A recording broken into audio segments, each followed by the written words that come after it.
Kumusta po kayo, mga minamahal naming taga-subaybay? Sana ay nasa mabuti kayong kalagayan saan man kayo naroroon sa mundo. Samahan niyo po akong muli sa isang panibagong paglalakbay ng puso. Isang kwentong magpapaalala sa atin na hindi lahat ng kumikinang ay ginto at hindi lahat ng maitim at luma ay basura. Sabi nila, ang pag-aasawa ay parang pagsugal. Itataya mo ang lahat, ang iyong kabataan, ang iyong pangarap, at ang iyong buong pagkatao. Pero paano kung pagkatapos ng 10 taon ng walang sawang pagmamahal at sakripisyo, ang premyong matatanggap mo ay isang malutong na sampal ng pagtataksil? Handa na ba kayong masaktan, lumuha, at muling bumangon? Halina't simulan natin ang kwento ni Sinag. Amoy na amoy sa buong dining area ang pamilyar na aroma ng kare-kare, ang paboritong ulam ng asawa ni Sinag na si Bagwis. Espesyal ang gabing ito, 10 taon. Isang dekada ng pagsasama, ng hirap at ginhawa. Bagaman nitong mga huling taon, tila mas lamang na ang hirap ng kalooban kaysa sa ginhawa ng puso. Inayos ni Sinag ang pagkakalagay ng mga kandila sa gitna ng mesa. Ang liwanag nito ay sumasayaw sa kanyang mga mata, nagbibigay ng kaunting ningning sa kanyang mukha, na kahit bahagyang may bakas na ng pagod, ay nananatili pa ring maamo at maganda. Suot niya ang isang simpleng pulang bestida, ang parehong bestida na suot niya noong unang date nila ni Bagwis. Medyo masikip na ito ng kaunti, hindi na kasing luwag noong dalaga pa siya, pero pinilit niyang isuot para ipaalala sa asawa ang simula ng kanilang pag-ibig. Tumingin siya sa orasan. 8:00 na ng gabi. Darating siya. Bulong ni Sinag sa sarili. Pilit na pinapawi ang kaba sa kanyang dibdib. Nangako siya. Nitong mga nakaraang buwan, laging mainit ang ulo ni Bagwis. Laging abala sa kumpanya. Ang kumpanyang itinayo nilang dalawa mula sa wala. Si Sinag ang nagtiyagang magbenta ng mga alahas na pamana ng kanyang lola para lang may puhunan si Bagwis noon. Siya ang taga-balot, taga-deliver, at taga-kwenta habang si Bagwis ang humaharap sa mga kliyente. Ngayong nasa tuktok na sila ng tagumpay, si Sinag ay dahan-dahang naisantabi. Naging anino na lamang sa loob ng malaking bahay na ito. Narinig niya ang ugong ng makina ng sasakyan sa labas. Napapitlag si Sinag. Agad siyang tumayo, inayos ang buhok at huminga ng malalim. Binuksan niya ang pinto bago pa man makatok si Bagwis. Bumungad sa kanya ang asawa. Gwapo pa rin ito, makisig sa kanyang mamahaling suit, pero ang mga mata nito ay malamig. Mas malamig pa sa hanging umiihip sa labas. Walang ngiti, walang bulaklak, walang halik. Happy 10th anniversary, mahal, bati ni Sinag. Pilit na pinapasigla ang boses sabay abot ng kanyang kamay para kunin sana ang briefcase nito. Pero nilampasan lang siya ni Bagwis. Tuloy-tuloy ito sa pagpasok, parang hangin lang si Sinag na dinaanan. Napabuntong hininga si Sinag, pero sinundan pa rin ang asawa sa dining area. Nagluto ako ng kare-kare. Di ba request mo to noong nakaraan? Umupo ka na. Ipaghahain kita. Huwag ka nang mag-abala. Matigas na sabi ni Bagwis. Tumigil ito sa tapat ng mesa, tinitigan ang mga kandila at ang masaganang pagkain na may halong pandidiri. Busog ako. Pero, anniversary natin ngayon. Nanginginig na ang boses ni Sinag. Kahit konti lang, Bagwis. Pinaghirapan ko to. Dahan-dahang lumingon si Bagwis sa kanya. Sa unang pagkakataon ngayong gabi, tiningnan siya nito sa mata. Pero hindi pagmamahal ang nakita ni Sinag, kundi isang nakakatakot na desisyon. May dinukot si Bagwis sa loob ng kanyang coat, isang brown na envelope. Inihagis niya ito sa ibabaw ng mesa, tumama sa platong porselana at lumikha ng matining na tunog. Klang! Yan ang regalo ko sa'yo, sabi ni Bagwis, walang emosyon. Nanginginig ang mga kamay na kinuha ni Sinag ang envelope. Binuksan niya ito. Ilang pahina ng dokumento ang tumambad sa kanya. Hindi siya abogado, Pero naintindihan niya agad ang nakasulat sa bold letters sa unahan. Petition for Declaration of Nullity of Marriage. Parang binuhusan ng malamig na tubig si Sinag, nanlabo ang kanyang paningin. Ang mga luhang kanina pa niya pinipigil ay tuluyan ng bumagsak. Bibagwis. Anong ibig sabihin nito? Bakit? Halos pabulong na tanong niya. May nagawa ba akong mali? Kulang pa ba ang pag-aalaga ko sa'yo? Ang suporta ko? Hindi ka nagkulang, Sinag, sagot ni Bagwis. Pero ang tono ay puno ng pangungutya. Sobra ka. Sobrang boring. Sobrang luma. Tignan mo nga yung sarili mo. Para kang manang. Ang kumpanya ko, global na. Ang mga kamiting ko, mga high class. Kapag isinasama kita, ako ang napapahiya. Napapahiya? Hagulgol ni Sinag. Ako ang naglaba ng mga unang suit mo, Bagwis. Ako ang nagturo sa'yo paano humarap sa tao. Paano mo sasabihin na napapahiya ka sa akin? Noon yon, sigaw ni Bagwis. Iba na ngayon, at may iba na rin akong kailangan. Naglakad si Bagwis pabalik sa pintuan at binuksan ito ng maluwang. Pasok ka, babe. Para bang huminto ang pagtibok ng puso ni Sinag. Mula sa dilim ng gabi, pumasok ang isang babae. Bata, maputi. Halos kalahati lang ng edad ni Sinag. Suot nito ay isang kumikinang na silver dress na hapit sa katawan. Si Marikit. Ang sekretaryang tinanggap ni Sinag sa kumpanya noong nakaraang taon dahil naawa siya sa kwento nitong galing sa probinsya at kailangan ng trabaho. Hi, Ma'am Sinag, bati ni Marikit. Pero may nakakalokong nangiti sa mga labi nito. Kumapit ito agad sa braso ni Bagwis. Isinandal ang ulo sa balikat ng asawa ni Sinag na parang linta. Napansin agad ni Sinag ang kumikinang sa daliri ni Marikit. Isang singsing, isang malaking diamante, pamilyar ang singsing na yon.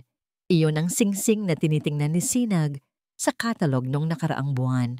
Ang singsing na sabi ni Bagwis ay masyadong mahal at sayang sa pera.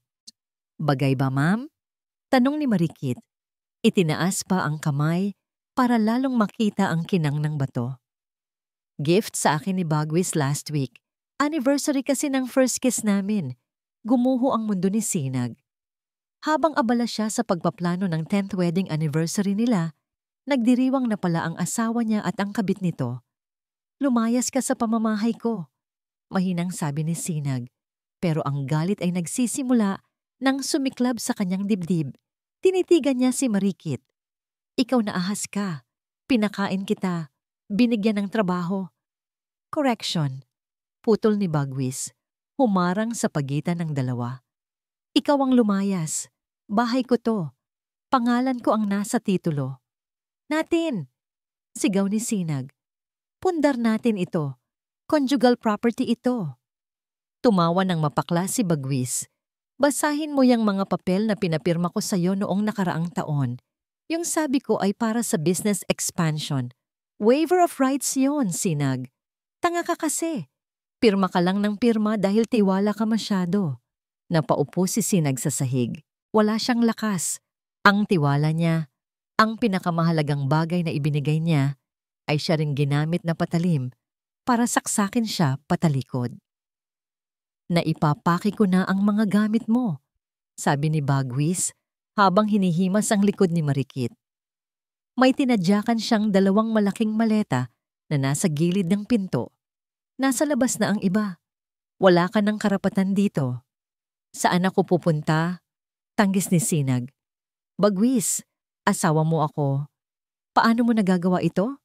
Ngumisi si Bagwis. May dinukot ulit siya sa bulsa.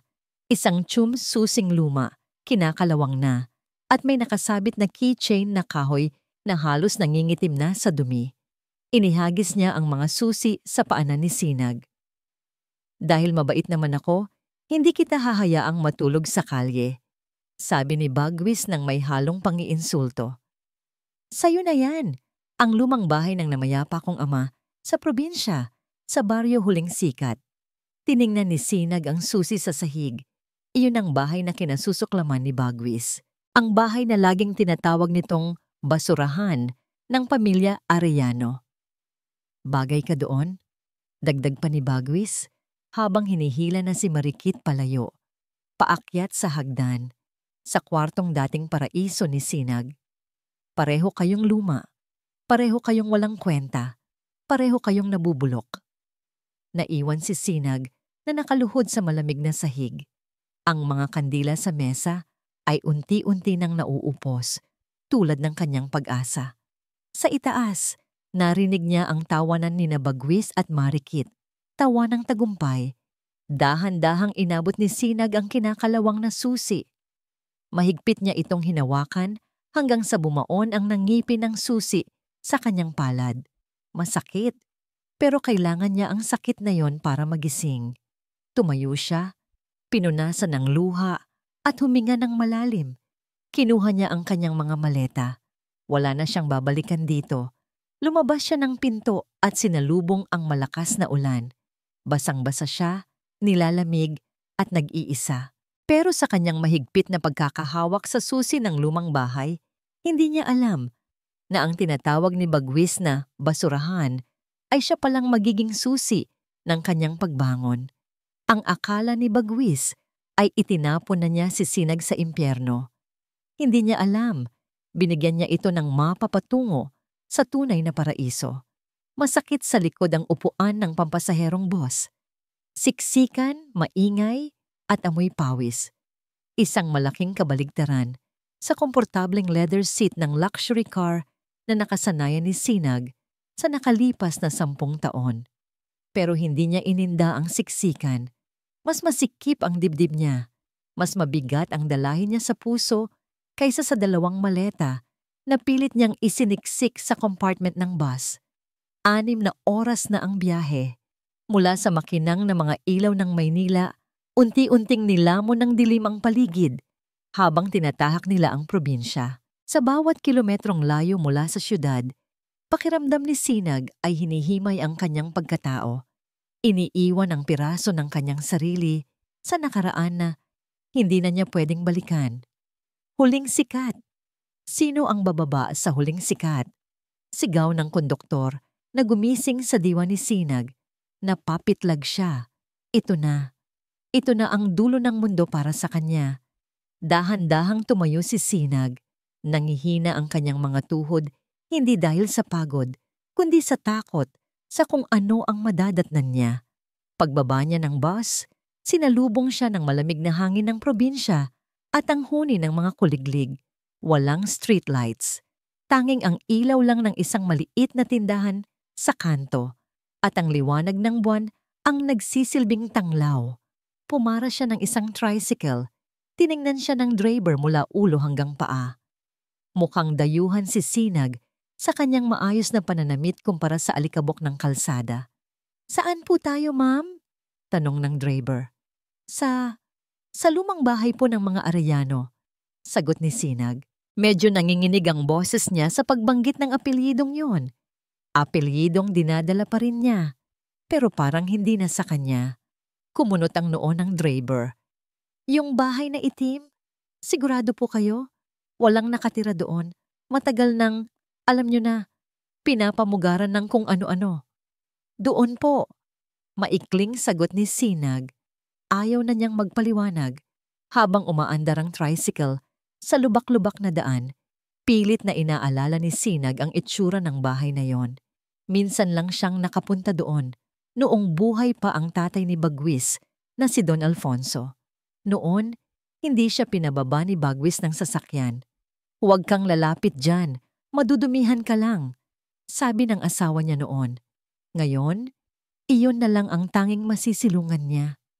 Huminto ang tricycle sa tapat ng isang mataas na gate na gawa sa bakal na kinain na ng kalawang.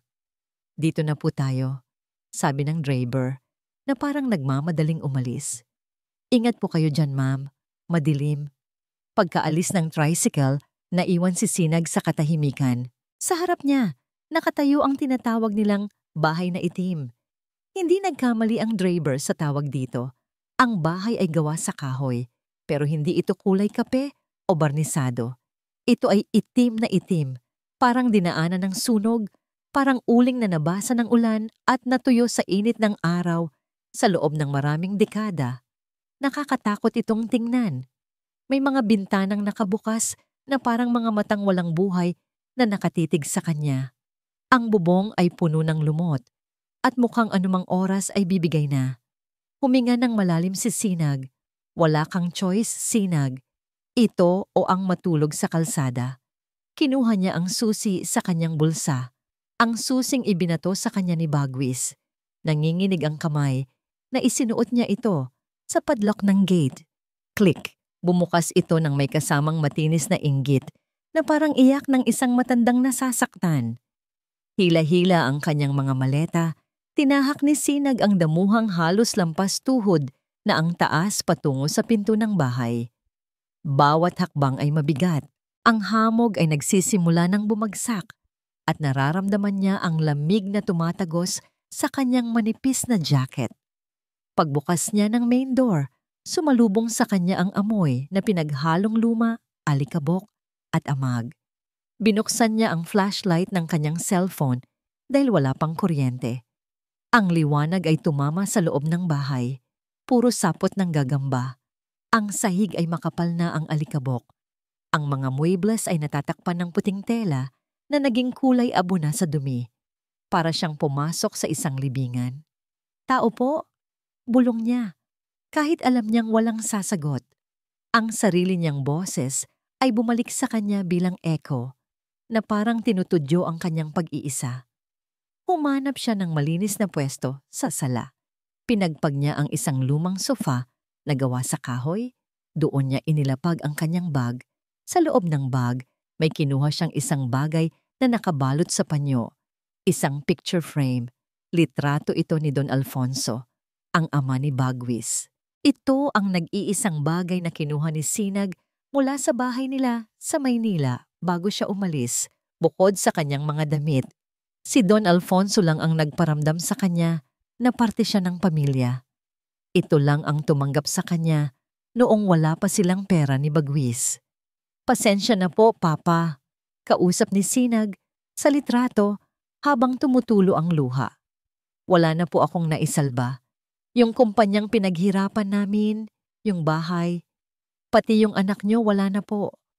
Biglang kumulog ng malakas. Kasunod nito ang sunod-sunod na pagkidlat na nagpaliwanag sa buong sala sa loob ng ilang segundo. Nakita ni Sinag ang mga anino ng mga sirang gamit na parang mga multong nakapaligid sa kanya. At pagkatapos, bumuhos ang ulan. Hindi lang basta ulan. Isang malakas na bagyo ang sumalubong sa unang gabi niya. At doon nagsimula ang kalbaryo. Tuk! Tuk! Tuk! Tumingala si Sinag. May tumutulo mula sa kisame. Una, paisa-isa. Maya-maya, naging tuloy-tuloy na agos. Huwag naman ngayon, please. Pakiusap ni Sinag sa hangin. Naghahanap siya ng masisilungan, pero parang sinasadya ng tadhana. Bawat sulok ng bahay ay may tulo. Ang bubong ay parang salaan. Ang tubig ulan ay humahalo sa alikabok ng sahig, nagiging putik sa loob mismo ng bahay. Dagliang binuksan ni Sinag ang kanyang maleta para kumuha ng damit na ipapunas, pero huli na. Nabasa na rin ang ilan sa mga damit niya. Napaupo na lang siya sa gitna ng sala, yakap ang kanyang mga tuhod, habang ang tubig ay tumutulo sa kanyang balikat. Basang-basa na siya. Nilalamig. Gutom. Wala na ang Sinag na matapang na humarap kay Bagwis kanina. Ang natira na lang ay isang babaeng wasak na wasak. Bakit ganito? Humagulgol siya. Ang boses niya ay sumasabay sa dagundong ng kulog. Naging mabuting asawa naman ako. Naging mabuting tao ako. Bakit parang pinarurusahan ako ng langit? Ang bahay na itim ay tila nakikiramay sa kanya. Ang hangin ay humahagupit sa mga dingding na parang galit na galit. Ang mga bintana ay kumakalampag. Pakiramdam ni Sinag, anumang oras ay guguho ang bahay at ililibing siya nito ng buhay. At sa totoo lang, sa sandaling iyon, parang gusto na lang niyang mangyari iyon. para matapos na ang sakit. Hinakap niya ng mahigpit ang litrato ni Don Alfonso. "Tulungan niyo po ako. Hindi ko na kaya." Sa gitna ng kanyang pag-iyak at ng ingay ng bagyo, may narinig siyang kakaibang tunog. Kruk, kruk. Hindi ito tunog ng kulog. Hindi rin tunog ng patak ng ulan. Tunog ito ng kahoy na tila nabibiyak. Nanggagaling ito sa gitna ng sala, sa pinakamalaking poste ng bahay. Ang haligi na kasing itim ng gabi. Dahan-dahang inangat ni Sinag ang kanyang mukha. Itinapat niya ang flashlight ng cellphone sa poste. Dahil sa lakas ng hangin at ulan na pumapasok mula sa mga butas ng bubong, at marahil dahil na rin sa kalumaan, may isang maliit na bahagi ng itim na pintura o dumi sa poste ang natuklap. Akala ni Sinag ay anay. Akala niya ay tuluyan ng bibigay ang poste at babagsakan siya ng bubong. Napapikit siya at nagtakip ng ulo. Hinihintay ang katapusan. Pero walang bumagsak. Sa halip, may naamoy siya. Sa gitna ng amoy ng lumang alikabok at basing lupa, biglang may sumingaw na isang pamilyar pero kakaibang bango. Hindi ito amoy ng bulaklak. Hindi rin amoy ng pabango. Ito ay amoy ng kagubatan, pero mas matapang, mas mayaman, at mas nakakakalma. Isang amoy na eleganteng-elegante na tila hindi nababagay sa isang bulok na bahay. Para itong insenso na ginagamit sa mga sagradong lugar, pero may halong tamis ng vanila at rosas. Napakunot ang noo ni Sinag. Binuksan niya ang kanyang mga mata. Ang amoy ay nanggagaling sa biyak ng itim na poste. Lalapit sana siya para tingnan, pero biglang namatay ang ilaw ng kanyang cellphone. Low battery. Nabalot muli ng dilim ang buong bahay. Tanging ang kidlat na lang ang nagbibigay liwanag. At sa bawat pagkidlat, parang nakikita ni Sinag na ang biyak sa poste ay hindi lang basta sira. Parang may mata itong nakatingin sa kanya. O di kaya ay may pusong tumitibok sa loob ng kahoy. Ang bahay na itim ay may tinatago. At sa gabing iyon ng pinakamalupit na bagyo sa buhay ni Sinag, ang bahay ay nagsimulang huhuminga. Nagising si Sinag sa sikat ng araw na tumatama. Mismo sa kanyang mukha, hindi ito dumaan sa bintana, kundi sa butas-butas na bubong ng bahay na itim. Masakit ang buong katawan niya. Ang sahig na kawayan ay hindi kasing lambot ng memory foam mattress na iniwan niya sa Maynila. Bumangon siya at tiningnan ang paligid. Kung nakakatakot ang bahay sa gabi, mas nakakaawa ito sa umaga. Nakita niya ang lawak ng pinsala, ang mga sapot, ang mga anay na gumagapang sa gilid, at ang itim na kulay ng dingding na tila balat ng sunog na kahoy. Pero huminga ng malalim si Sinag. Pinahid niya ang muta sa kanyang mga mata at inayos ang gusot niyang damit. Kagabi, iniyak na niya ang lahat. Ubos na ang luha niya. Ngayon, kailangan na niyang mabuhay. Kung nakaya kong magtayo ng kumpanya mula sa wala, kaya ko ring linisin ang bahay na to. Bulong niya sa sarili, pilit na pinatatapang ang loob. Sinimulan niya ang trabaho. Kumuha siya ng walis tingting na nakita niya sa labas at sinimulang walisin ang makapal na alikabok.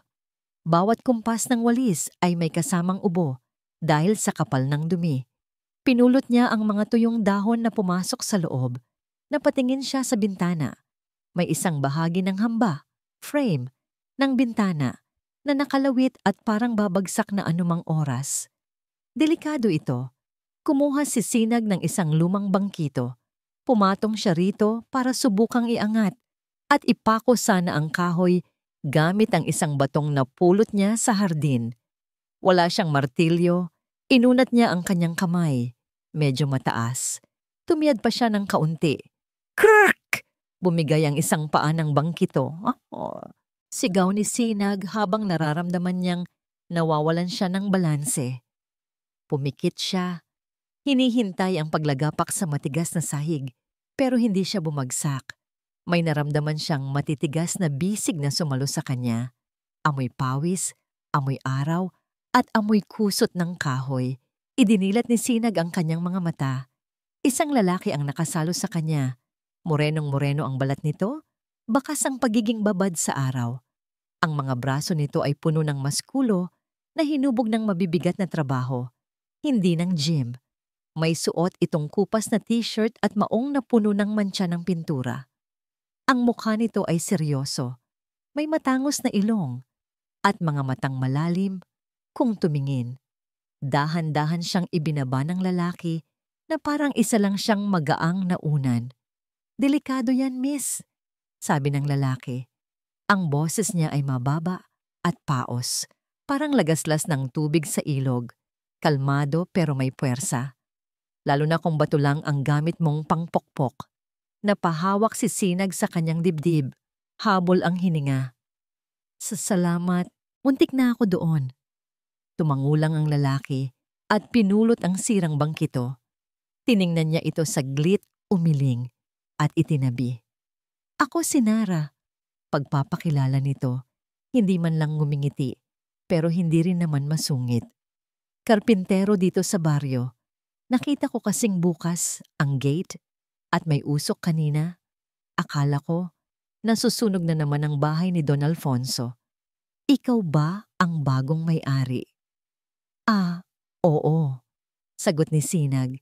Inayos ang kanyang buhok. Nahihiya siya sa itsura niya. Gulo-gulo, pawisan, at marumi. "Ako si Sinag, asawa." Manugang ako ni Don Alfonso." Hindi na nagtanong si Nara kung nasaan ang asawa ni Sinag. Tumingin lang ito sa paligid ng bahay at sa mga matang iyon, nakita ni Sinag ang lungkot at panghihinayang. "Sayang ang bahay na to," sabi ni Nara habang hinihimas ang pader. "Matagal nang pinabayaan. Maraming nagsasabing gibain na lang daw at gawing panggatong, pero matibay ang pundasyon nito. Gusto ko sanang ayusin," sabi ni Sinag. "Kaso, wala akong gamit at wala rin akong masyadong pambayad sa ngayon." Tumingin ulit si Nara sa kanya. Tinitigan siya nito na parang sinusukat ang kanyang pagkatao, hindi ang kanyang pitaka. "May mga utang na loob ako kay Don Alfonso noon," sabi ni Nara. "Siya ang nagpaaral sa akin ng vocational sa carpentry. Kung gusto mo, tutulungan kita. Ilista mo na lang muna ang bayad. Basta sagot mo ang merienda." Parang nabunutan ng tinik si Sinag. Sa gitna ng kadiliman ng buhay niya, may isang estranghero na nag-alok ng liwanag. "Talaga? Maraming salamat, Nara. Hulog ka ng langit." Agad na kinuha ni Nara ang kanyang toolbox na naiwan sa labas. Pumasok siya at sinimulang inspeksyonin ang bintanang muntik ng makadisgrasya kay Sinag. Kumuha si Nara ng isang mahabang pako at ang kanyang mabigat na martilyo. "Aayusin ko muna tong hamba para hindi bumagsak," sabi ni Nara. Pumwesto siya. Itinutok ang pako sa kahoy na itim at mukhang bulok. Buwelo. Pok! Kumunot ang noo ni Nara. Karaniwan, sa mga lumang bahay na gaya nito, ang kahoy ay malambot na dahil sa anay o sa pagkaluma. Isang pukpok lang dapat, baon na ang pako. Minsan nga, durog pa ang kahoy, pero iba ito. Ang pako ay tumalbog lang ng kaunti, hindi bumaon. "Anong klaseng kahoy ito?" bulong ni Nara. Sumubok ulit siya. Mas malakas. Pok! Ang tunog ay hindi tud na gaya ng sa kahoy. Ang tunog ay ting, matinis, parang bakal ang pinupukpok niya o matigas na bato. Tiningnan ni Nara ang pako. Baluktot. Napatingin si Sinag na nasa gilid at nagwawalis. "May problema ba, Nara?" "Ang tigas," sagot ni Nara. Bakas ang pagtataka sa boses. Mukhang bulok sa labas, itim na itim. Pero sa loob, parang bato. Samantala, sa kabilang dako ng mundo, sa isang air-conditioned na opisina sa ika-30 palapag sa Maynila, ibang klase naman ng tigas ang nararanasan ni Bagwis. "Sir, hinahanap po ng supplier yung payment voucher para sa shipment ngayong linggo," sabi ng nanginginig na empleyado. "E di ibigay nyo," sigaw ni Bagwis habang nakataas ang paa sa mesa. "Bakit ako ang tinatanong nyo?" "Kasi po, sir, si Ma'am Sinag po ang laging nag-a-approve at nag-organize noon. Hindi po namin mahanap sa files kung saan niya tinatago ang mga checkbook at password sa bank accounts para sa suppliers. Napahampas si Bagwis sa mesa. Wala na si Sinag! Patay na siya! I mean, wala na siya dito. Ang tatanga nyo. Isang pirma lang hindi nyo pa mahanap? Sa sulok ng opisina, naroon si Marikit. Busy ito sa pag-a-apply ng lipstick habang nag-iimbentaryo ng mga bagong sapatos na binili niya online gamit ang company card. Babe, tawag ni Bagwis. Tulungan mo naman sila hanapin yung files. Di ba secretary ka dati? Umirap si Marikit. Babe naman, fiancé mo na ako ngayon, hindi secretary. Masisira ang manicure ko kakalkal ng mga alikabok na files na yan. Hire ka na lang ng bago. Napahilot si Bagwis sa kanyang sentido. Dati, pagdating niya ng opisina, may nakahanda ng kape. Lahat ng papeles, pirmado na at naka-arrange by priority. Si Sinag ang gumagawa noon lahat bago pa magising si Bagwis. Tahimik na nagtatrabaho, walang reklamo. Ngayon, magulo ang lahat. Parang kumpanyang walang timon. Leche! Sigaw ni Bagwis at inihagis ang isang folder. Hanapin niyo si Sinag. Tawagan niyo. Tanungin niyo kung nasaan ang password. Pero alam niyang hindi sasagot si Sinag. Sinigurado niyang putol na ang lahat ng komunikasyon. Siya mismo ang nagtaboy sa babaeng bumubuhat sa kanya. At ngayon, nagsisimula na niyang maramdaman ang bigat ng sarili niyang mundo. Bumalik tayo sa baryo huling sikat. Tanghali na. Tumutulo ang pawis ni Nara habang nakatitig sa poste ng bahay. Ilang pako na ang nabaluktot niya. Hindi normal ito. Bilang isang karpintero, alam niya ang iba't ibang klase ng kahoy. Nara, yakal, molave, kamagong. Alam niya ang tigas at lambot ng bawat isa. Pero ang kahoy na ito, iba ang dating sa kanya. Nilapitan niya ang haligi sa gitna ng sala, ang parehong haligi na napansin ni Sinag noong bagyo. Sinag, tawag ni Nara. Pwede mo bang ilawan dito? Madilim masyado. Lumapit si Sinag dala ang kanyang cellphone. Itinutok niya ang ilaw sa kung saan nakaturo si Nara. Kumuha si Nara ng isang matalim na pait. Chisel. Bakit Nara? Anong meron? Tanong ni Sinag. Kinakabahan sa seryosong mukha ng karpintero. Gusto kong makita kung ano ang nasa ilalim ng itim na pinturang to, sagot ni Nara. Kasi kung tama ang hinala ko, hindi lang ito basta lumang bahay. Idiniin ni Nara ang pait sa ibabaw ng itim na kahoy. Dahan-dahan siyang kumayod. Scrape! Scrape! Natuklap ang makapal na layer ng itim na dumi at pintura. Nahulog ito sa sahig na parang mga natuyong langib ng sugat. At mula sa ilalim, lumabas ang tunay na kulay ng kahoy. Hindi ito brown, hindi ito itim. Sa ilaw ng cellphone ni Sinag, kuminang ito ng kulay pula. Isang malalim at mayamang pula na parang dugo ng hari. May mga guhit na itim na parang obra maestra ng kalikasan. At kasabay ng paglitaw ng kulay, sumingaw muli ang amoy. Ang amoy na naamoy ni Sinag noong gabi ng bagyo. Mas matapang ngayon. Mas mabango. Amoy ng yaman. Amoy ng gubat. Nabitawan ni Nara ang kanyang pait. Napanganga siya. Ang mga kamay niyang sanay sa hirap ay biglang nanginig. Diyos ko! Bulong ni Nara. At sa unang pagkakataon, nakita ni Sinag ang takot at pagkamangha sa mga mata nito. Bakit Nara? Anong kahoy yan? Tanong ni Sinag na ngayon ay nakaramdam ng kilabot. Dahan-dahang lumingon si Nara kay Sinag. Ang boses niya ay halos hindi lumabas sa kanyang lalamunan. Sinag, itago mo to. Huwag na huwag mong ipapaalam kahit kanino sa ngayon. Hinaplos ni Nara ang pulang kahoy na parang humahawak siya ng ginto. Ito ay red sandalwood, ginto ng gubat. Ang buong bahay na to, Sinag. Nakatira ka sa loob ng isang kaban ng yaman. Napatutop ng bibig si Sinag. Tiningnan niya ang buong paligid. Ang mga dingding na akala niya ay basura. ang mga poste na akala niya ay bulok. Sa gitna ng kanyang pagiging tinalikuran at pagiging basura sa paningin ng kanyang asawa, siya pala ay nakaupo sa trono ng isang nakatagong kaharian. Mabilis ang pagpapatakbo ni Nara sa kanyang lumang motorsiklo. Ang hangin ay humahampas sa kanyang mukha, pero hindi niya ito alintana. Sa kanyang bulsa, nakabalot sa isang panyo ang maliit na piraso ng kahoy na nakuha niya mula sa poste ng bahay ni Sinag. Mabigat ang kanyang dibdib, kinakabahan siya. Kung tama ang hinala niya, ang hawak niya ay hindi lang basta kahoy.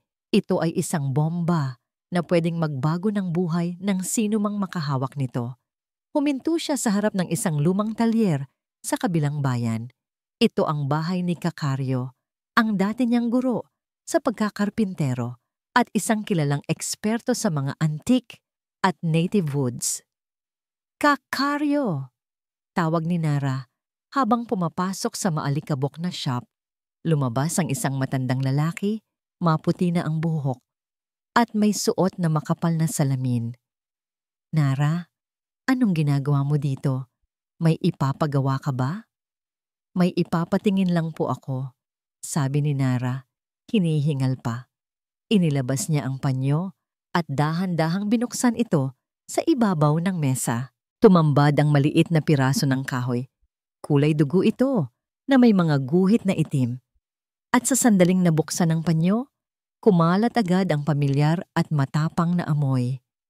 Nanlaki ang mga mata ni Kakario. Nabitawan niya ang hawak niyang basahan. Saan mo nakuha ito? Nanginginig na tanong ng matanda. Kumuha siya ng magnifying glass at tinitigang maigi ang grain o himay ng kahoy. Sa isang lumang bahay po sa huling sikat, sagot ni Nara. Gusto ko lang po makasiguro. Ito po ba yung... Hindi sumagot si Kakario. Sa halip, kumuha siya ng isang planggana na may tubig. Ang karaniwang kahoy, Nara, ay lumulutang, paliwanag ng matanda habang hawak ang piraso ng kahoy. Pero ang tunay na hari ng kagubatan, ang kahoy na masiksik pa sa bato. Binitawan ni Kakario ang kahoy sa tubig. Plap! Hindi ito lumutang, agad itong lumubog hanggang sa ilalim ng planggana na parang isang piraso ng bakal. Napalunok si Nara. Positive. Red sandalwood, bulong ni Kakario na parang nagdadasal. O ang tinatawag nilang zitan sa China. Ang pinakamahal na kahoy sa mundo, Nara. Bawal na itong putulin ngayon. Extinct na halos sa wild ang ganitong kalidad. Daan-daang taon ang binibilang bago tumubo. Tumingin si Kakario kay Nara ng seryoso. Kung marami nito, Nara, hindi lang bahay ang hawak niyo. Hawak niyo ang isang kayamanan na kayang bumili ng buong bayan natin. Samantala, sa bahay na itim, naiwan si Sinag na nag-iisa. Matapos umalis ni Nara, hindi mapakali si Sinag. Ang sinabi nito tungkol sa ginto ng gubat ay naglalaro sa isip niya, pero mas nangingibabaw sa kanya ang kuryosidad tungkol kay Don Alfonso. Bakit itinago ng biyenan niya ang ganitong yaman sa likod ng itim na pintura? Habang nagpupunas ng sahig sa kwartong dating tinutulugan ng matanda, napansin ni Sinag ang isang kakaibang tabla sa sahig. Iba ang tunog nito kapag tinatapakan. Kalog. Lumuhod si Sinag. Gamit ang dulo ng kutsilyo, sinubukan niyang sungkitin ang gilid ng tabla. Matigas ito, pero dahil luma na ang pako, bumigay din ito. Pag-angat ng tabla, bumungad sa kanya ang isang maliit na espasyo sa ilalim ng sahig. Isang secret compartment. Sa loob nito, may isang lumang lata ng biskwit na kinakalawang na. Kinuha ito ni Sinag. Mabigat. Binuksan niya ang lata. Walang ginto. Walang alahas. Ang laman nito ay isang makapal na notebook na may balat na leather at ilang mga dokumento na nakasilid sa plastic para hindi mabasa. Kinuha niya ang notebook. Ito ang diary ni Don Alfonso. Sa unang pahina, nakasulat ang petsa, ika-10 ng Mayo 2000. Binasa ni Sinag ang nanginginig na sulat kamay ng matanda. Sa sino mang makakabasa nito, marahil wala na ako sa mundo. Pero kung binabasa mo ito, ibig sabihin ay ikaw ang pinili ng tadhana na magmana ng bahay na itim. Lumaktaw si Sinag ng ilang pahina, hinahanap ang dahilan. At doon, sa gitna ng notebook, tumulo ang kanyang luha. Alam ko ang ugali ng anak kong si Bagwis. Mahal ko siya. Pero kinain na siya ng kanyang ambisyon. Nakikita ko kung paano siya tumingin sa mga bagay. Lahat ay may presyo. Lahat ay binebenta. Natatakot ako na balang araw, pati ang kaluluwa niya ay ibenta niya. Kaya itinayo ko ang bahay na ito. Binili ko ang mga kahoy na ito mula sa isang matandang kaibigan sa India noong bata pa ako. Gamit ang lahat ng ipon ko. Pinalagyan ko ito ng itim na pintura at pinagmukhang luma para hindi pag-interesan ni Bagwis. Alam kong kung makikita niya ang tunay na anyo nito, ibebenta niya ito agad para sa sugal o negosyo. Pero ikaw, Sinag. Napahagulhol si Sinag nang mabasa ang pangalan niya. Ikaw ang tunay na anak na hindi nanggaling sa akin. Nakita ko kung paano mo alagaan ang pamilyang ito, kung paano ka magtiis. Alam kong darating ang araw na sasaktan ka ni Bagwis. Kaya sa huling habilin ko, sinigurado kong sayo mapupunta ang bahay na ito. Hindi dahil gusto kitang patirahin sa luma, kundi dahil alam kong ikaw lang ang may pusong dalisay para makita ang tunay na ganda sa likod ng itim na dumi. Yinakap ni Sinag ang notebook. Sa loob ng maraming taon, akala niya ay isa lang siyang palamuti sa pamilya Arellano. Pero ang matandang Don pala ay matagal nang naghanda ng sasalo sa kanya kapag bumagsak siya. Salamat, Papa. Humihikbi niyang bulong. Biglang tumunog ang cellphone ni Sinag. Ang ringtone ay matinis at nakakagulat sa gitna ng kanyang pag-iyak. Tiningnan niya ang screen. Bagwis calling. Dati, kapag tumatawag si Bagwis, mabilis pa sa 4:00 kung sagutin ni Sinag. Pero ngayon, tinitigan lang niya ito. Huminga siya ng malalim, pinahid ang luha at sinagot ang tawag. Hello? Malamig na sagot ni Sinag. Sinag! Sigaw ni Bagwis sa kabilang linya. Maingay ang background. Parang nasa bar o kasino. Buti naman sumagot ka. Akala ko, nagpakamatay ka na dyan sa lungga mo. Anong kailangan mo, Bagwis? Diretsahan na tayo. May developer na gustong bumili ng lupa dyan sa huling sikat. Gagawin daw babuyan o warehouse, ewan ko. Interesado sila sa pwesto ng bahay ni Papa. Humigpit ang hawak ni Sinag sa diary ni Don Alfonso. Hindi ko ibebenta ito. Huwag kang tanga. Bulyaw ni Bagwis. 1 million pesos, Sinag. Malaking pera na yan para sa isang katulad mong walang-wala. Pirmahan mo lang ang deed of sale na ipapadala ko at may pera ka na. Kaysa mabulok ka dyan kasama ng mga anay. 1 million. 1 milyon kapalit ng bahay na pinagbuhusan ng pagmamahal at proteksyon ng ama niya. Hindi, madiing sabi ni Sinag. Kahit bilyon pa ang ibayad mo, Bagwis, hindi ko ibebenta ang pamana ng papa mo. Tumawa ng malakas si Bagwis, halatang lasing. Pamana? Basura ka mo. Alam mo ba kung bakit ko binigay sa'yo yan? Para dyan ka mamatay sa lungkot. Pero sige, magmatigas ka. Tandaan mo, Sinag, wala pang titulo sa pangalan mo ang lupa. Asawa pa rin kita sa papel. Gagawan ko ng paraan para maagaw yan sa'yo. Tuot, tuot, tuot. Binabaan siya nito ng telepono. Nangangatog si Sinag sa galit. Hindi dahil sa takot, kundi sa pambabastos ni Bagwis sa alaala ng ama nito. Maya-maya, narinig niya ang ugong ng motor sa labas. Bumukas ang pinto at pumasok si Nara. Maputla ang karpintero. Pawisan. Pero ang mga mata niya ay nagniningning sa isang balitang hindi makapaghintay. Sinag! Tawag ni Nara. Seryoso ang mukha. Nara! Tumawag si Bagwis. Sumbong ni Sinag. Nanginginig pa rin ang boses. Gusto niyang ibenta ko ang lupa sa halagang 1 milyon. Babuyan daw. Napahinto si Nara. Tumingin siya kay Sinag, tapos sa pader na itim, at ibinalik ang tingin kay Sinag. Isang mapait na ngiti ang sumilay sa labi ng karpintero. 1,000,000? Tanong ni Nara. Sabay iling. Nilapitan niya si Sinag at iniabot ang piraso ng kahoy na galing kay Kakaryo. Makinig ka, Sinag, sabi ni Nara, at ang bawat salita niya ay bumaon sa pandinig ni Sinag.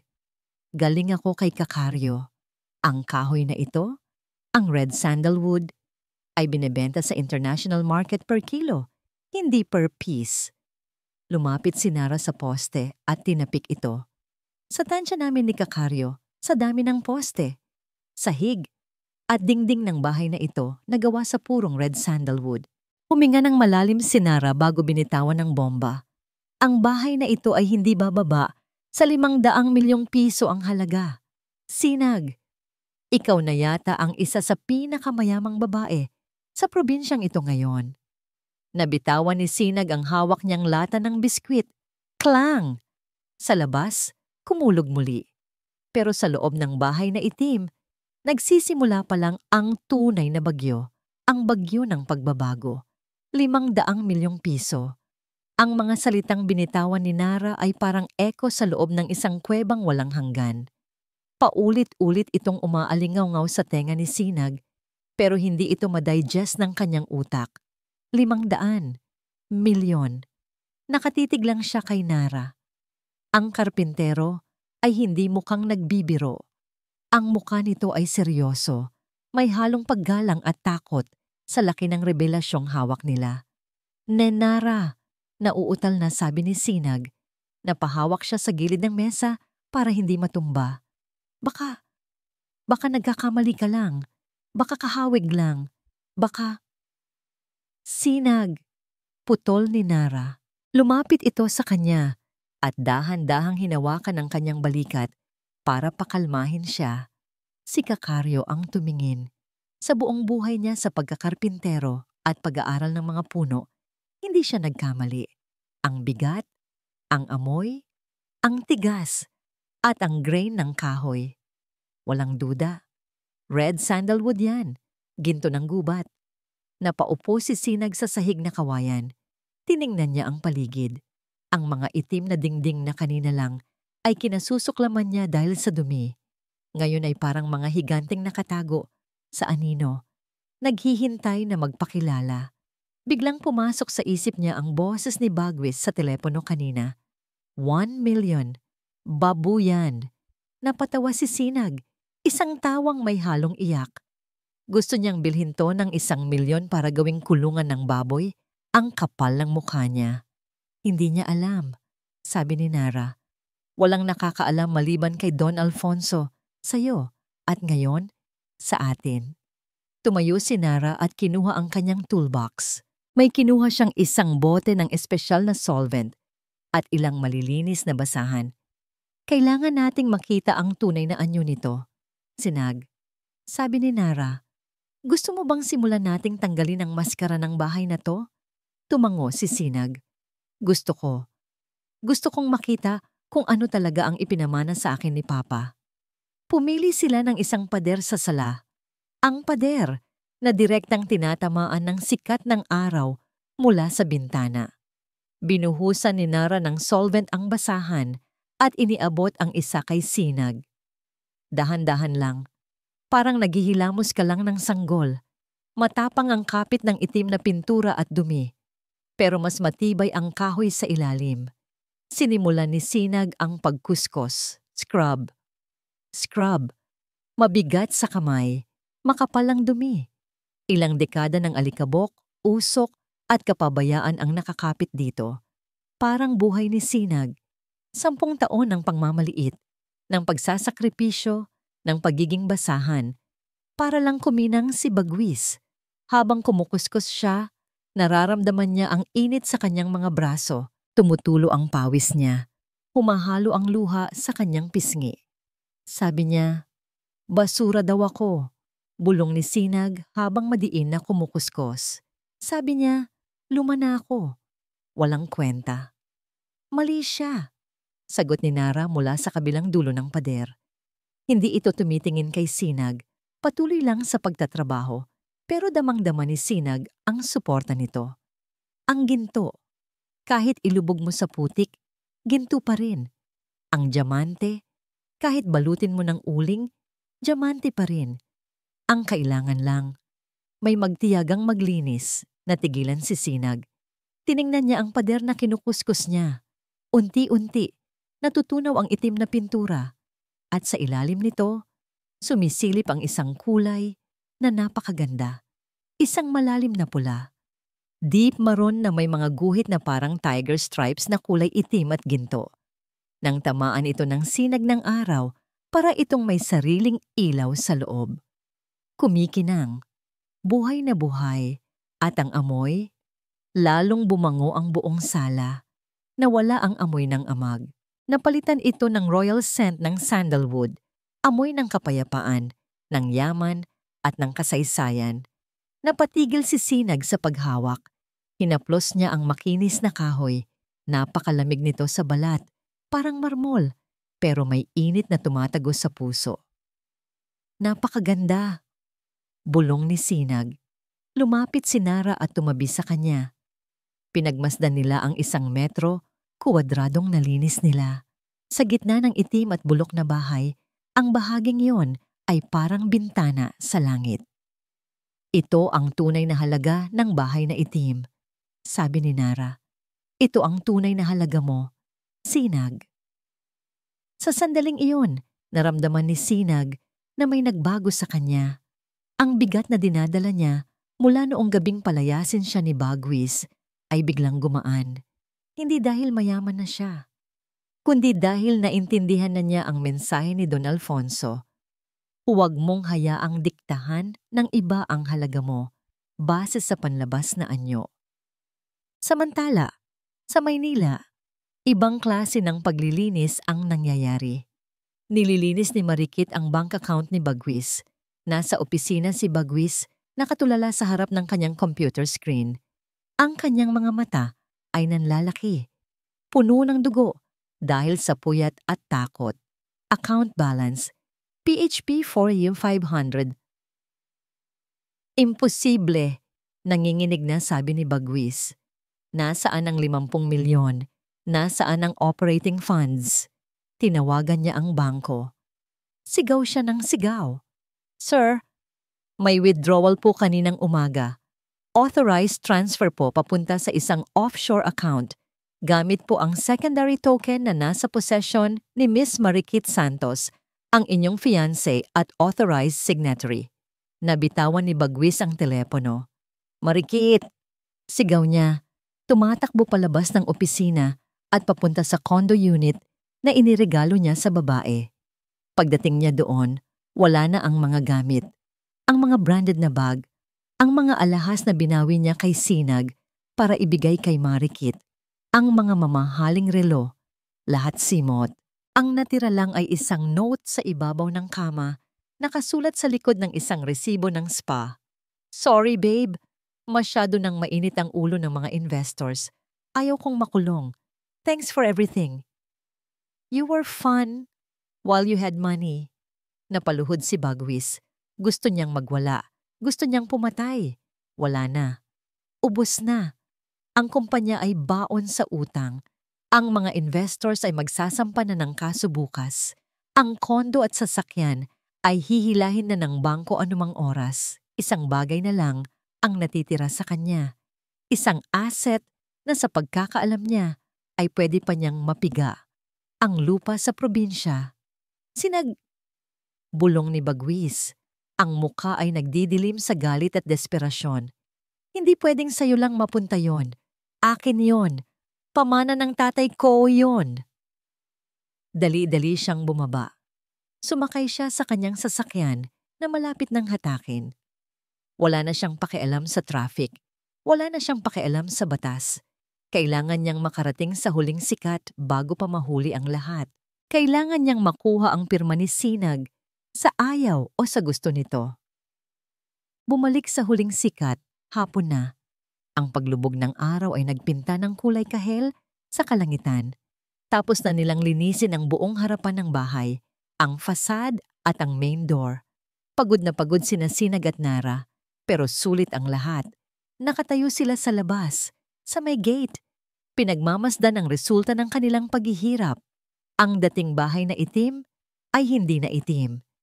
Ang harapan nito ay nagliliyab sa kulay na deep red at purple na parang isang higanting hiyas na itinanim sa gitna ng bukid. Ang natural na polish ng kahoy ay kumikinang sa huling sinag ng araw. Nagsimula nang maglabasan ang mga kapitbahay. Diyos ko, yan ba ang bahay ni Don Alfonso? Tanong ng isang manang. Parang palasyo. Ang ganda pala niyan. Akala ko panggatong lang yan. Tingnan nyo, parang may ilaw sa loob. Ngumiti si Nara at tumingin kay Sinag. Handa ka na bang maging reyna ng bahay na ito? Ngumiti pabalik si Sinag. Isang nangiting hindi pilit. Isang nangiti ng tagumpay. Handa na ako, Nara. Salamat sa'yo. Akmang papasok na sana sila sa loob para magpahinga at magluto ng hapunan nang biglang may marinig silang humaharurot na sasakyan. Mabilis, galit. Walang preno. Isang itim na SUV ang biglang pumasok sa gate, halos banggain ang poste. Umuusok ang gulong nito nang huminto sa harap mismo ng bagong linis na hagdanan ng bahay. Bumukas ang pinto ng driver. Lumabas si Bagwis. Pero hindi ito ang Bagwis na nakilala ni Sinag sa anibersaryo nila. Gulo-gulo ang buhok nito. Gusot ang damit. Namumula ang mga mata at amoy alak. Mukha itong taong tinakbuhan ng bait. Natigilan si Bagwis nang makita niya ang bahay. Nanlaki ang mga mata niya. Ang kanyang panga ay halos bumagsak sa lupa. Nakatitig siya sa pader na kahoy na kumikinang sa pula. Alam niya ang kahoy. Nakita na niya ito sa mga magazine ng mga bilyonaryo. Imposible! Bulong ni Bagwis habang nanginginig ang kamay na itinuro ang bahay. Paanong? Tumingin siya kay Sinag. Nakita niya ang asawang dating nakayuko. Ngayon ay nakatayo ng tuwid. Katabi ang isang matipunong lalaki at nakatingin sa kanya ng may awa at hindi takot. Bagwis, kalmadong bati ni Sinag.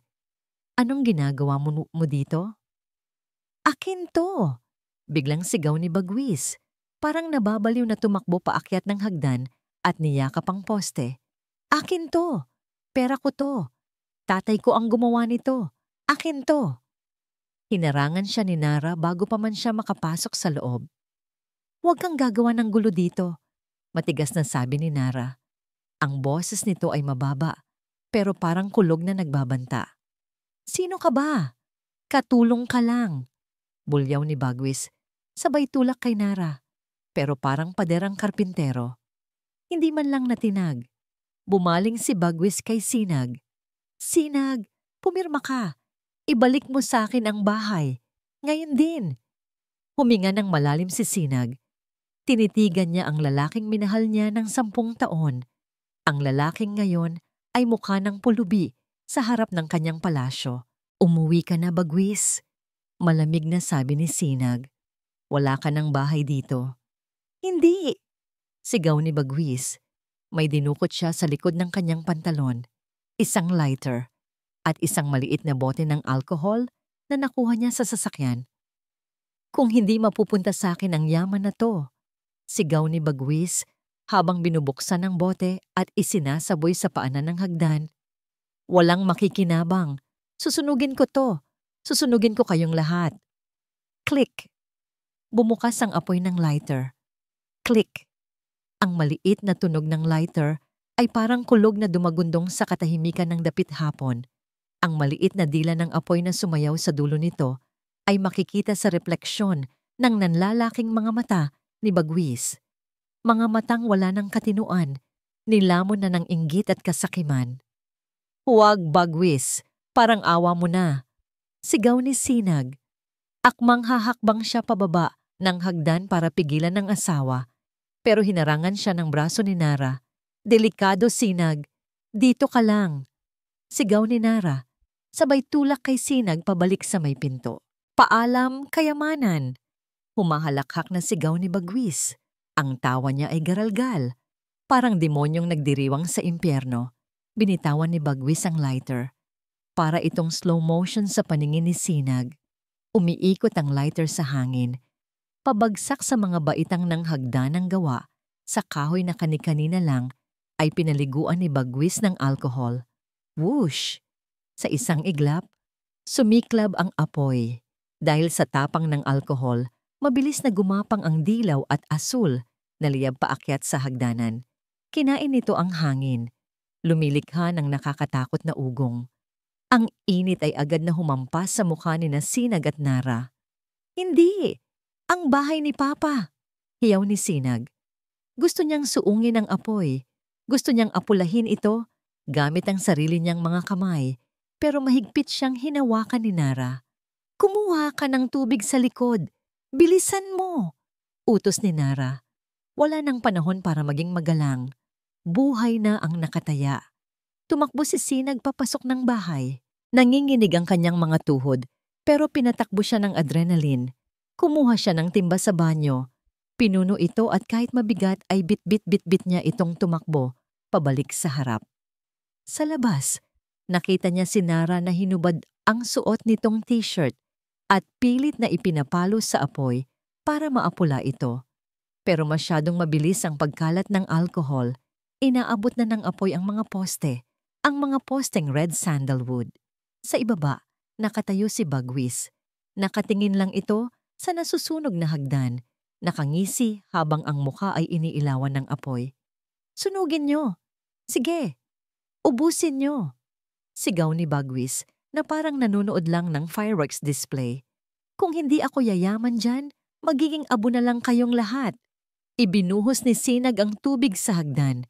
Tsk! Umusok ito, pero hindi sapat ang isang timba para patayin ang galit ng apoy.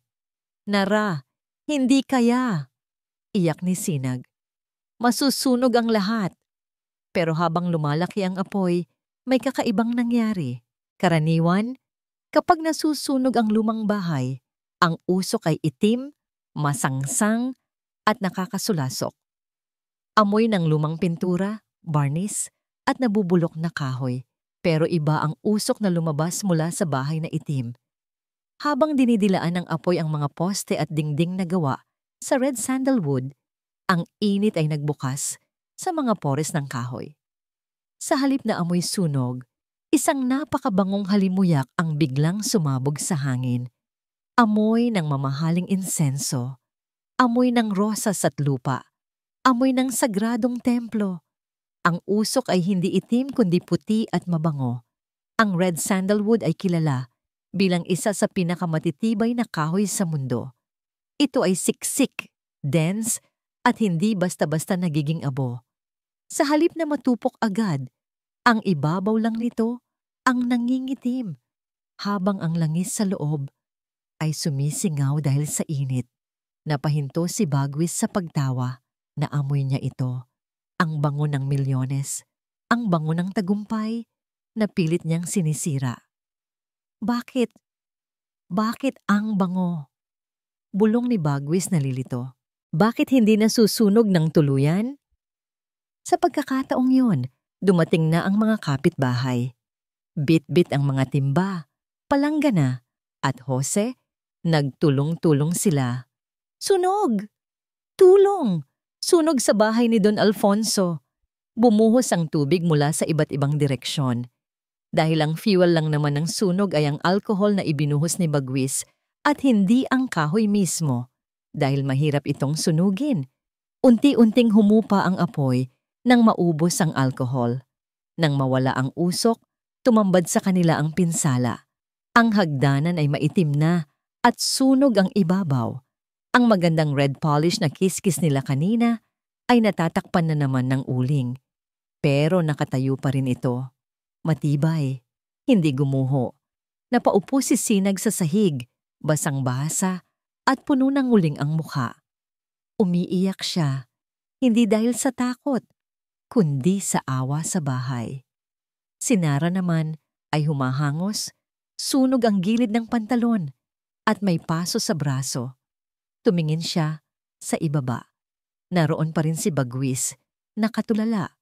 Hawak ang isang bote ng alkohol na wala ng laman. Biglang sumiklab ang galit ni Nara. Mabilis pa sa kidlat, tumalon si Nara mula sa taas ng hagdanan pababa sa lupa. "Hayop ka!" sigaw ni Nara. Bago pa makatakbo si Bagwis, dinaluhong na siya ni Nara. Isang malakas na suntok ang tumama sa panga ni Bagwis. Bog! Tumalsik si Bagwis sa damuhan. Sinubukan niyang bumangon, pero dinaganan siya ni Nara. "Papatayin mo ba kami?" sigaw ni Nara. Akmang susuntok ulit, pero pinigilan siya ng mga barangay tanod na kararating lang. "Tama na, Nara, tama na." Awat ng mga tanod habang hinahawakan ang nagpupumiglas na karpintero. Ang ibang tanod naman ay pinusasan agad si Bagwis na duguan ng labi at hilo sa suntok. "Arellano, sumama ka sa presinto. Arson ang kaso mo," sabi ng kapitan ng barangay na dumating din. Habang hinihila ng mga tanod si Bagwis palayo, lumingon ito kay Sinag. Wala na ang yabang sa mukha nito. Ang nakita ni Sinag ay isang taong talunan, isang taong sinira ang sarili dahil sa kasakiman. "Sinag," tawag ni Bagwis, parang batang nagmamakaawa. "Asawa mo ako. Tulungan mo ako." Tumayo si Sinag sa tuktok ng sunog na hagdanan. Tiningnan niya si Bagwis mula sa itaas. Ito ang parehong pwesto kung saan siya tiningnan ni Bagwis noong pinalayas siya sa mansyon. Ngayon, baligtad na ang mundo. "Ang asawa ko ay namatay na. Noong gabing ipagpalit mo ako sa pera at sa babae," matatag na sabi ni Sinag. "Ang nasa harap ko ngayon ay isang kriminal." Napayuko si Bagwis habang isinasakay siya sa patrol car. Ang ingay ng sirena ay humalo sa bulong ng mga kapitbahay. Nang makaalis na ang mga pulis at nag-aalisan na rin ang mga tumulong na kapitbahay, naiwan sina Sinag at Nara sa harap ng bahay. Ang bango ng sandalwood ay nananatili sa hangin, mas matapang kaysa dati. Para bang ang apoy ay lalo lang nagpalabas sa tunay na diwa nito. "Ayos ka lang ba?" tanong ni Nara. Hawak ang kanyang braso na may paso. Lumapit si Sinag at tiningnan ang sugat ni Nara. "Ikaw ang hindi ayos. Napaso ka nang dahil sa akin." "Maliit na bagay to." Ngumiti ng tipid si Nara. "Ang mahalaga, ligtas ka. At ligtas ang pamana mo." Tumingin sila sa nasunog na bahagi ng hagdan at sa poste sa tabi nito. Dahil sa init ng apoy, may isang malaking tipak ng kahoy sa poste ang natuklap at nahulog. Hindi ito dahil sa hina ng kahoy, kundi dahil may hollow portion o butas sa loob nito na sadyang ginawa. Lumapit si Nara at pinulot ang tipak ng kahoy. "Sinag, tingnan mo." Sa loob ng butas ng poste, na ngayon ay itim na sa uling, may isang metal na silindro, cylinder tube. Dahil metal ito, hindi ito nasunog, uminit lang. Kinuha ito ni Sinag gamit ang kanyang laylayan ng damit dahil mainit pa. "Ano to?" tanong niya. "Palagay ko," sabi ni Nara, "ito ang dahilan kung bakit gusto ni Don Alfonso na sa'yo mapunta ang bahay. Ito ang puso ng bahay na itim." Piniihit ni Sinag ang takip ng metal tube. Mahigpit ito, pero sa tulong ni Nara, nabuksan nila ito. Sa loob, may isang rolyo ng papel na parchment. Luma na, pero maayos pa ang kondisyon. Binuksan ni Sinag ang papel sa ilalim ng liwanag ng buwan at ng flashlight ng mga tanod na naiwan. Isa itong land title at isang notarized last will and testament. Binasa ni Sinag ang huling talata ng testamento at napaluhod siya sa iyak. Ang lupa at ang bahay na nakatayo dito, kasama ang lahat ng uri ng kahoy na ginamit sa pagpapatayo nito, Red Sandalwood Reserves, ay ipinagkakaloob ko ng buong buo at eksklusibo kay Sinag de Mayuga. Ang pagmamay-aring ito ay mananatili sa kanya. Kasal man siya o hiwalay sa aking anak na si Bagwis. Ito ay aking regalo sa babaeng nagmahal sa aking pamilya nang higit pa sa sarili niya. At sa ibaba, may isang nakakagulat na detalye. Kasama sa pamanang ito, ang isang offshore bank account. na naglalaman ng insurance funds para sa maintenance ng bahay na nagkakahalaga ng 50 milyong piso na magagamit lamang ni Sinag kapag natuklasan na niya ang lihim ng bahay. Napahagulgol si Sinag. Yakap-yakap niya ang papel. Si Bagwis, na naghahabol ng 50 milyon sa kumpanya, ay nawalan ng lahat. Samantalang si Sinag, na handang tumanggap ng bahay na basura, ay binigyan ng higit pa sa inaakala niya. Ang apoy na dapat sanang tumupok sa kanila, ang siya pang naging daan para lumabas ang katotohanan. Tapos na, Sinag, bulong ni Nara, habang hinahagod ang likod ng umiiyak na babae. Hindi ka na api, malaya ka na. Tumingala si Sinag sa langit. Ang usok ng sandalwood ay paakyat sa mga bituin, parang isang pasasalamat na ipinapadala niya kay Don Alfonso. Pero hindi pa doon nagtatapos ang kwento. Dahil sa pagkakakulong ni Bagwis, may mga bagong hamon na darating. At si Sinag, ang bagong reyna ng Red Sandalwood Mansion, ay kailangan ng matutong mamuno. Lumipas ang 1 linggo mula nang mangyari ang sunog. Ang amoy ng usok sa baryo huling sikat ay tuluyan ng nawala, napalitan ng isang mas matapang at masaganang halimuyak. Araw-araw, ang hangin ay puno ng tunog ng sander, lagari at tawanan ng mga trabahador.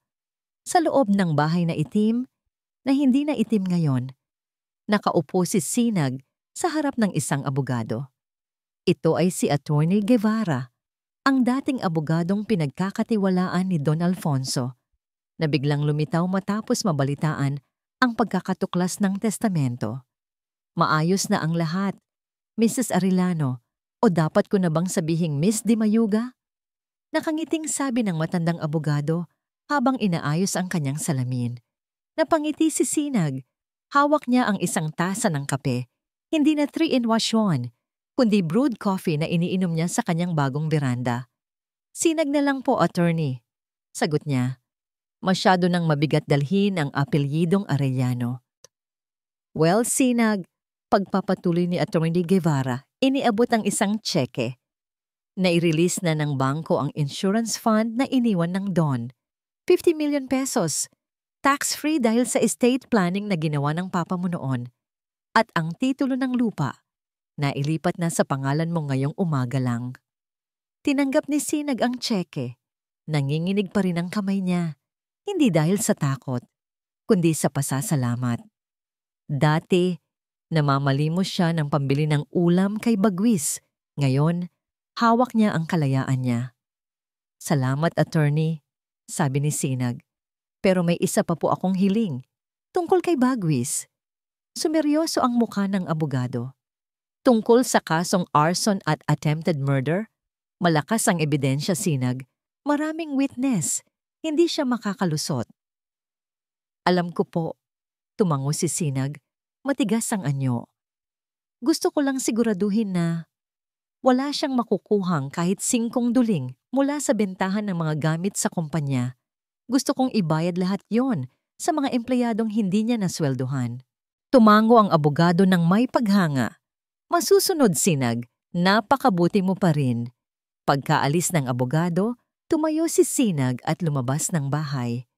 Tumambad sa kanya ang bagong anyo ng mansyon. Wala na ang itim na dumi. Ang buong bahay ay nagniningning sa kulay na deep red at mahogany. Ang mga poste ng red sandalwood ay pinakintab na parang mga haligi ng templo. Ang mga bintana ay pinalitan ng kapis shell na may eleganteng disenyo. Hindi na ito bahay ng multo. Isa na itong obra maestra. Sa taas ng hagdan, naroon si Nara. Abala ito sa pagkakabit ng bagong handrail na gawa rin sa natirang ritaso ng sandalwood. Walang suot na pang-itaas ang karpintero at kitang-kita ang pawis na tumutulo sa likod nito habang nagtatrabaho. Napahinto si Sinag. Sa loob ng 10 taon, nasanay siya sa mga lalaking nakasuit at tie. Pero ngayon, habang pinapanood niya si Nara, ang lalaking nagligtas sa kanya sa sunog at nagpakita sa kanya ng tunay niyang halaga, Nararamdaman niya ang isang tibok sa puso na matagal na niyang kinalimutan. Lumingon si Nara at nagtagpo ang kanilang mga mata. Ngumiti ito, isang ngiting umaabot hanggang mata. Ayos ba, boss? Biro ni Nara. Lumapit si Sinag at inabutan ito ng towel. Sobra pa sa ayos, Nara. At saka, huwag mo nga akong tawaging boss. Kung hindi dahil sa'yo, abo na tong bahay na to. Kinuha ni Nara ang towel pero saglit na nagdikit ang kanilang mga daliri. May kuryenteng dumaloy. Agad na binawi ni Sinag ang kamay niya. Medyo namumula ang pisngi. Siya nga pala. Basag ni Nara sa katahimikan. May nagpunta kaninang mga taga-National Museum at ilang collector galing Maynila. Gusto daw nilang makita ang bahay. Sabi ko, bumalik bukas pagkatapos ng finishing. Sikat na tayo. Natatawang sabi ni Sinag. Sino mag-aakala? Ang bahay na basurahan noon, tourist spot na ngayon. Dahil may nagmahal sa kanya, makahulugang sagot ni Nara. Nakatitig kay Sinag. Ganyan naman talaga, di ba? Ang bagay o ang tao, gumaganda kapag inaalagaan at pinapahalagahan. Natahimik si Sinag. Alam niyang hindi lang bahay ang tinutukoy ni Nara. Samantala, sa karsel ng munisipyo, malayo sa bango ng sandalwood at sariwang hangin, nakaupo si Bagwis sa sulok ng masikip at mainit na selda. Amoy ihi, amoy pawis ng ibang preso. Walang electric fan. Ang kanyang designer suit na suot noong gabi ng sunog ay gusot-gusot na, punit, at may mantsa ng dugo at putik. Hoy, Bagwis! Tawag ng isang preso na may tattoo sa mukha. Pengi naman kami ng sigarilyo dyan. Di ba mayaman ka? Wala. Wala akong pera. Mahinang sagot ni Bagwis. Nakayuko. Ang dating mapagmataas na CEO, ngayon ay parang basang sisiyo. Wala pala eh. Sabay batok sa kanya ng preso. Napangiwi si Bagwis sa sakit, pero wala siyang magawa. Wala na ang mga bodyguard niya. Wala na ang impluensya niya. Lumapit ang isang pulis sa rehas. Arellano, may dalaw ka. Nabuhayan ng loob si Bagwis. Agad siyang tumayo at kumapit sa rehas. Si Marikit ba? O yung abogado ko? Umiling ang pulis. Inabot nito ang isang brown envelope. Wala. Ibinilin lang to ng dati mong messenger sa opisina. Kinuha ni Bagwis ang envelope at binuksan. Mga litrato. Litrato ng condo unit na walang laman. Litrato ng kumpanya na may nakapaskil na closed sign at isang screenshot ng post ni Marikit sa social media. Nasa Dubai na ito, may kasamang matandang Arabo at ang caption, New Life, New Love, by Philippines. Napaupo si Bagwis sa semento, wala na, iniwan na siya ng lahat. Ang babaeng ipinalit niya kay Sinag, tinangay ang lahat ng kaya niyang tangayin at lumipad na palayo. At sa huling litrato sa loob ng envelope, nakita niya ang bagong itsura ng bahay sa huling sikat. Ang ganda. Ang tindi ng pagkakapula ng kahoy. Mukha itong palasyo. At sa litrato, nakita niya si Sinag na nakatayo sa beranda. Nakangiti, mukhang payapa, mukhang bata, at mukhang masaya. Durog na durog ang puso ni Bagwis. Hindi dahil sa nawalang pera, kundi dahil sa realisasyon. Ang tunay na yaman ay nasa kamay na niya noon. Si Sinag at ang pamilya niya. Pero pinili niyang habulin ang kinang ng huwad na ginto. Ngayon, siya ang naging abo, habang si Sinag ang naging apoy na nagliliyab. Sinag! Bulong ni Bagwis habang tumutulo ang luha sa maruming sahig ng kulungan. Patawarin mo ako. Pero ang hangin ay hindi nagdadala ng mensahe mula sa kulungan papunta sa mansyon. Ang pagsisisi ay laging nasa huli. At minsan, wala na itong patutunguhan. Bumalik sa mansyon, gabi na. Tapos na ang trabaho, tahimik na ang paligid. Nakataupo si Sinag sa bagong gawang bangko sa hardin. Katabi niya si Nara. Umiinom sila ng tsaa. Anong plano mong ngayon? Tanong ni Nara. Mayaman ka na. Babalik ka ba sa Maynila? Bibili ng kondo? Magtatayo ng bagong kumpanya?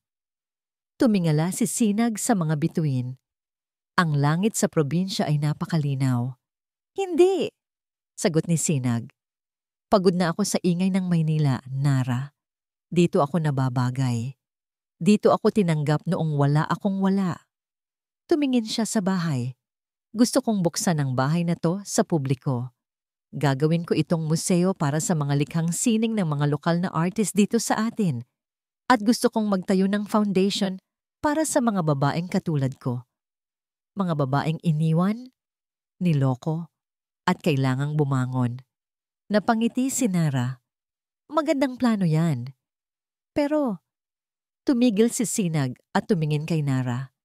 Hindi ko kaya ng mag-isa. Kailangan ko ng katuwang. Kailangan ko ng master carpenter na mag-aalaga sa bahay na to habang buhay. Natigilan si Nara. Naintindihan niya ang ibig sabihin ni Sinag. Hindi lang ito trabaho. Mahirap na trabaho yan, Ma'am Sinag. Garalgal na biro ni Nara. Pero nagniningning ang mga mata. Walang day off. Walang retirement. Okay lang. Ngumiti si Sinag. Basta kasama kita. Sa ilalim ng liwanag ng buwan at sa piling ng amoy ng red sandalwood, hindi na kailangan ng halik o yakap para maramdaman ang pag-ibig. Ang pangako ng pagsasama at pagtutulungan ay sapat na. Si Sinag, ang dating basahan, ay isa ng reyna. At nahanap na niya ang kanyang tunay na hari, hindi sa palasyo, kundi sa katauhan ng isang simpleng karpintero. 1 taon na ang nakalipas. Muling nagtipon ang mga tao sa harap ng dating bahay na itim sa baryo huling sikat. Pero ngayon, wala nang bakas ng takot o pandidiri sa kanilang mga mata. Ang nakikita na lang ay paghanga. Ang bahay ay nakatayo ng matikas. Ang mga dingding na red sandalwood ay kumikinang sa ilalim ng mainit na sikat ng araw. Hindi na ito isang lumang istruktura na naghihintay ng kamatayan. Ito na ngayon ang Museo de Alfonso at Sentro ng Kababaihan, isang lugar kung saan ang sining at pag-asa ay nagtatagpo. Nakatayo si Sinag sa entablado, hawak ang gunting para sa ribbon cutting. Suot niya ay isang simpleng Filipiniana na gawa sa pinya, kulay cream na lalong nagpapatingkad sa kanyang morenang kutis. Wala na ang mga luha, wala na ang pagkaapi. Ang babaeng nakatayo sa harap ng karamihan ay puno ng dignidad. Maraming salamat sa inyong pagdalo. Panimula ni Sinag, ang boses ay malinaw at puno ng kumpiyansa. Noong una kong tapakan ang lupaing ito, akala ko ay dito na magtatapos ang kwento ko. Akala ko, isa akong basurang itinapon sa isang basurahan.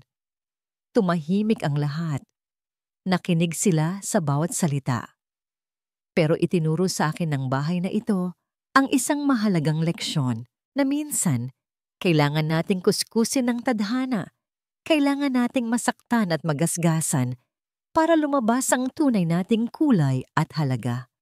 Ang bahay na ito ay alay ko sa aking biyenan, si Don Alfonso, at sa lahat ng mga babaeng pakiramdam nila ay wala na silang halaga. Kayo ay ginto. Kayo ay sandalwood, matibay, mahalaga, at hindi na susunog. Nagpalakpakan ng mga tao. Sa gilid ng entablado, nakatayo si Nara. Suot nito ang isang barong Tagalog na siya mismo ang nagburda. Pumapalakpak ito ng malakas. Ang mga mata ay puno ng pagmamalaki para sa babaeng mahal niya. Pagkatapos ng seremonya, habang abala ang mga bisita sa paglilibot sa museo at pagtikim ng handa, nagpaalam muna, sandali si Sinag. Babalik ako agad, bulong niya kay Nara. Tumango ang karpintero. Mag-iingat ka, hihintayin kita dito. Sumakay si Sinag sa kanyang sasakyan, hindi na siya nag-commute. May sarili na siyang driver pero pinili niyang siya ang magmaneho ngayon. May isa pa siyang huling kabanata na kailangang isara. Ang destinasyon, ang City Jail. Malamig ang hangin sa loob ng visiting area ng kulungan. Amoy bleach at kalawang. Umupo si Sinag sa harap ng salamin. Sa kabilang panig, bumukas ang pinto at iniluwan ng isang gwardya ang isang lalaking Halos hindi na niya makilala. Si Bagwis, ang dating matikas na CEO, ay kubana kung maglakad. Ang buhok nito ay mahaba at magulo. May mga puti na kahit bata pa. Ang balat ay magaspang. Ang mga mata ay lubog at walang buhay. Nang makita ni Bagwis si Sinag, natigilan ito. Dahan-dahan siyang umupo. Humawak siya sa salamin na parang gusto niyang abutin ang liwanag na dala ng dating asawa. Sinag, basag na boses ni Bagwis, dumating ka. Kumusta ka, Bagwis? Tanong ni Sinag. Walang galit sa boses niya. Wala ring awa. Tanging calmness lang. Ito, buhay pa. Mapait ng ngiti ni Bagwis. Araw-araw kong pinagsisisihan ang lahat, Sinag. Araw-araw kong iniisip kung gaano ako katanga. Kung hindi sana ako nagpadala sa tukso. Kung hindi sana ako naging sakim. Tumulo ang luha ni Bagwis. Sinag, patawarin mo ako. Alam kong wala akong karapatang humingi nito. Pero, baka sakaling pwede pa. Baka paglabas ko, pwede tayong magsimula ulit. Tinitigan ni Sinag si Bagwis. Nakita niya ang pagsisisi. Totoo ito. Pero nakita rin niya na ang lalaking nasa harap niya ay parte na ng nakaraan na hindi na dapat binabalikan. Pinatawad na kita, Bagwis. Sabi ni Sinag. Umaliwalas ang mukha ni Babagwis. Talaga? So, may pag-asa pa tayo? Umiling si Sinag ng marahan. Pinatawad kita. Hindi dahil gusto kitang balikan. Pinatawad kita para sa sarili ko. Para hindi ko nadalhin ang bigat ng galit sa puso ko. Ayokong maging maitim at bulok ang puso ko gaya ng bahay noong una kong datnan. Nawala ang nangiti ni Bagwis. Bagwis, nahanap ko na ang sarili ko. Pagpapatuloy ni Sinag. At ang Sinag na kaharap mo ngayon ay hindi na yung Sinag na pwede mong iwan at balikan kailan mo gusto. Masaya na ako. At sana mahanap mo rin ang kapayapaan mo kahit mag-isa ka na lang. Tumayo si Sinag. Sinag. Huwag mo akong iwan. Sigaw ni Bagwis, humampas sa salamin. Mahal pa kita. Lumingon si Sinag sa huling pagkakataon. Hindi mo ako minahal, Bagwis. Minahal mo lang ang pakinabang ko sa'yo. At ngayong wala na akong silbi sa ambisyon mo, doon mo lang ako hinahanap. Paalam na. Tinalikuran ni Sinag ang lalaking minsang naging mundo niya.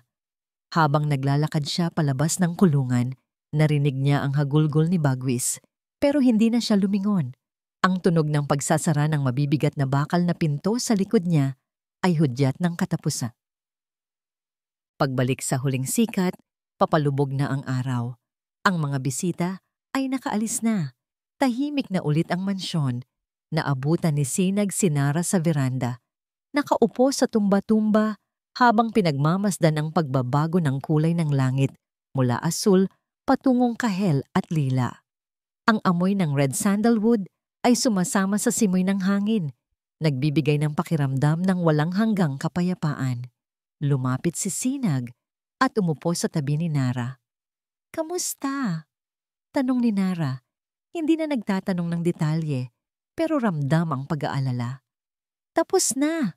Nakangiting sagot ni Sinag. Isinandal niya ang kanyang ulo sa balikat ni Nara. Wala na akong bitbit na bagahe. Hinawakan ni Nara ang kamay ni Sinag. Ang kamay ng karpintero. Magaspang, may kalyo, pero mainit at totoo. Ibang-iba sa makinis pero malamig na kamay ni Bagwis. Alam mo ba? Sabi ni Nara habang nakatingin sa malawak na bukid sa harap nila. Sabi ng lolo ko, ang kahoy daw, habang tumatanda, lalong tumitibay, basta't inaalagaan. Tumingala si Sinag kay Nara. Parang tayo? Ngumiti si Nara at hinalikan ang noo ni Sinag. Parang tayo, matibay, pangmatagalan. Sa ilalim ng huling sikat, natagpuan ni Sinag ang kanyang bagong umaga. Ang bahay na akala niya ay libingan ng kanyang mga pangarap ay naging duyan ng kanyang bagong buhay. Hindi dahil sa milyones na halaga ng kahoy, hindi dahil sa yaman, kundi dahil sa pagmamahal na natagpuan niya sa gitna ng mga guho. Ang tunay na yaman ay wala sa bangko. Ito ay nasa puso na marunong magpatawad, bumangon, at magmahal muli. At dito, nagtatapos ang kwento ng bahay na itim. At dito nagtatapos ang kwento ni Sinag at Nara. Lubos ang aking pasasalamat sa inyong walang sawang pakikinig at pagsama sa akin sa bawat kabanata ng kwentong ito. Habang binubuo ko ang mundo ng bahay na itim, hindi ko maiwasang isipin na marahil marami sa atin ang minsan nang nakaramdam na katulad ni Sinag. Mga panahong pakiramdam natin ay iniwan tayo, binaliwala o tinanggalan ng halaga ng mga taong pinag-alayan natin ng lahat. Ngunit sana ay magsilbing paalala ang kwentong ito na ang tunay na yaman ay hindi nakikita sa kinang ng suot o sa yaman ng bulsa. Ang tunay na halaga ay nasa tibay ng ating kalooban at sa busilak na pusong marunong magmahal at, higit sa lahat, marunong magpatawad para sa sariling kapayapaan. Tulad ng red sandalwood, kailangan lang nating mahawi ang dumi at sakit ng nakaraan para lumabas ang ating tunay na ganda at halimuyak. Isang karangalan ng ibahagi ang inspirasyong ito sa inyo. Kung naantig ang inyong puso, napaluha o may napulot kayong aral, huwag po sanang mag-atubiling ibahagi ang inyong saloobin. Ang inyong mga kwento at komento ang nagbibigay lakas sa akin para patuloy na lumikha. Maraming salamat po at hanggang sa muli nating pagkikita sa susunod na kwento ng pag-ibig at pag-asa.